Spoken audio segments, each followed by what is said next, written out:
Alors, qu'est-ce que le statut de repenti? Pourquoi la voix de mes mots? Pourquoi je dis que ce statut de repenti est l'officialisation de ce que je vis? Alors, je rappelle que le statut de repenti est un statut qui a été voté en 2025 et qui est tout bonnement un échappatoire pour des trafiquants de drogue, pour ne pas aller en prison. C'est un droit supplémentaire pour des trafiquants qu'on enlèvera aux victimes. On favorisera le trafiquant pendant qu'on laissera la victime. C'est ça la réalité des choses. On favorisera le trafiquant pendant qu'on laissera la victime et sa famille. C'est une enquête, des investigations menées durant des semaines, voire des mois, qui finira dans un tiroir aux archives après que l'avocat de celui-ci aura invoqué ce statut. Ce sont des victimes qui seront lésées et qui risquent de n'être jamais reconnues en tant que telles, en tant que victimes, car par ce statut, c'est eux qui seront protégés à la place des victimes, avec plus de droits et finalement, dans ce pays, dans cette société, plus de légitimité. Il sera de plus en plus difficile de mener un combat contre le narcotrafic. Pourquoi la voix de mémo? Alors, la voix de mémo, j'ai décidé de le faire pour qu'il soit un appui dans mon combat judiciaire que je mène depuis des années, qui justement a un rapport avec des trafiquants de drogue. La voix de mémo pour expliquer sous forme de chronique toutes les difficultés rencontrées qui n'auraient pas dû être et qui ne devraient toujours pas l'être.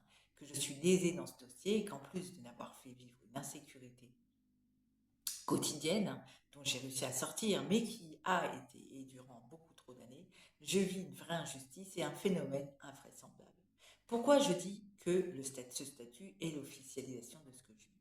Car dans cette affaire, je le dis, je suis lésée, mais qu'au bout de plus d'une dizaine d'années, je me bats toujours pour être reconnue en tant que victime, mais aussi pour que cette affaire judiciaire aboutisse. Je rappelle que j'ai été droguée, violentée physiquement, verbalement, accablée à la base des coupables, harcelée, vivant en plus un phénomène qui ne devrait pas exister, qui, à mon sens, nourrit cette criminalité. Qui a eu un homicide, que mon frère est mort d'une overdose, qui est un homicide, mais aussi qui a eu un homicide par arme. Je veux démontrer aussi, par cette chronique, que tout ça, ça a été l'influence du temps et que les personnes, les gens, monsieur, madame, tout le monde, les gens du quotidien, vous devez influencer cette société dans le bon sens et ne pas faire nourrir ce système inversé dont nous sommes des influenceurs du temps dans le mauvais sens. Ce qui fait que dans notre pays, dans ce pays, les personnes qui ont de plus en plus de droits, ce sont les trafiquants de drogue, qui ne sont pas seulement des trafiquants d'ailleurs. Pendant que moi, je perds mes droits et dont il est aussi un combat pour les garder et récupérer, eux, les trafiquants, en ont de plus en plus. Et c'est ça aussi la réalité. La réalité des choses, ce sont des faits, ce sont des chiffres et des choses qui sont concrètes. Eux, ils ont droit, les trafiquants, entre autres, ont droit à un avocat sur leur parcours. Ils sont reconnus, ils sont suspectés, ils sont au commissariat à partir d'une certaine heure. Le droit d'un avocat s'impose sur leur parcours.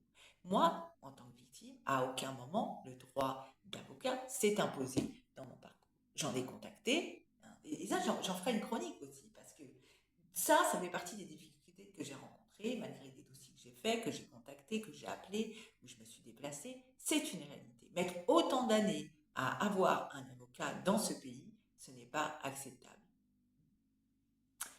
Euh, et je rappelle que, et ça c'est aussi une réalité, qu'a été l'influence des choses. Des trafiquants de drogue, pendant que moi j'ai eu des difficultés à avoir des avocats, à avoir un avocat, des trafiquants de drogue ont été jusqu'à la CEDH. La CEDH, qui est la Cour européenne des droits de l'homme. Donc, des trafiquants de drogue qui se sont dit être des victimes dans ce pays, alors que les trafiquants de drogue font des victimes. Il ne faut pas inverser les choses. Tous les jours, ces gens se lèvent, sachant très bien qu'ils vendent des substances mortelles dans ce pays. Ils font des victimes. Ce ne sont pas des victimes. Moi, je suis une victime. C'est ça là. Et je fais pas de jeu. Et c'est ça qui a été l'influence du temps. Parce que finalement, en 2024, ces trafiquants, et en 2023, parce que il y en a eu dans le temps, dans le passé, ont été jusqu'à la CEDH. Et en 2025, il y a eu ce statut de repenti qui a été voté. Ce ne sont pas des raccourcis, c'est une réalité. Moi, je suis une victime avec mes droits fondamentaux, en plus de mes droits quotidiens qui sont complètement bafoués. Ça aussi, c'est la réalité. La réalité, c'est qu'il y a des trafiquants qui sont dans l'impunité, la tranquillité la plus totale, pendant que moi, la victime, directe et indirecte, puisque j'ai perdu mon frère, donc je suis fais partie de la famille et directement parce que j'ai été agressée. Moi, je dois, il est très compliqué pour moi. Eux, tout est facile. Donc, dans cette affaire, il y a des trafiquants qui ont tué avec armes et qui sont dans l'impunité, dans la tranquillité. Donc, c'est pour ça que, que ce statut de repenti est l'officialisation de ce que je vis et de ce que d'autres vivront dans le futur. Nous sommes à une époque où ça a été reconnu, la cause du narcotrafic contre le narcotrafic est une cause nationale. Donc au lieu de faire un statut des droits supplémentaires aux trafiquants, il faudrait plutôt remettre plus de moyens techniques à la police pour qu'ils puissent les démanteler. Je rappelle que dernièrement, des officiers de police se sont retrouvés face à la justice pour avoir dépassé quelques lignes pour pouvoir démanteler des réseaux. Ce n'est pas normal. Et ça démontre bien le manque de moyens. Même si dans mon affaire, j'ai rencontré une vraie injustice face à des officiers de police, ça n'enlève pas qu'ils doivent avoir plus de moyens techniques pour démanteler ces réseaux. Que leur hiérarchie et même au niveau de la justice, ils devraient être appuyés dans ce sens pour pouvoir démanteler ces trafiquants de drogue. Une victime qui est lésée ou des familles de victimes qui sont lésées n'est pas acceptable face à des trafiquants de drogue qui tuent et qui sévissent chaque jour dans notre pays. C'est des personnes qui auront du mal à se reconstruire, à faire leur deuil et à continuer leur chemin. Ça sera très, très, très compliqué. Pendant qu'eux, on va alléger les leurs, alors que c'est eux qui sont responsables de leurs actes. C'est eux qui ont décidé de vendre ces substances. C'est à eux de subir les conséquences, pas aux victimes, pas aux familles de victimes. Et surtout, le message qui est envoyé derrière tout ça. Parce qu'il faut toujours se demander quel message sera-t-il derrière tout quand on fait quelque chose. Et par ce biais-là, le vrai message, c'est que dans notre pays, ce qui est possible, c'est de vendre de la cocaïne et toutes ces drogues de synthèse. C'est ça le vrai message. Alors, il y a quelque chose qui m'a choqué. Il me semble que c'était un député qui a dit qu'avec cette loi, ils allaient pouvoir recruter des trafiquants de drogue.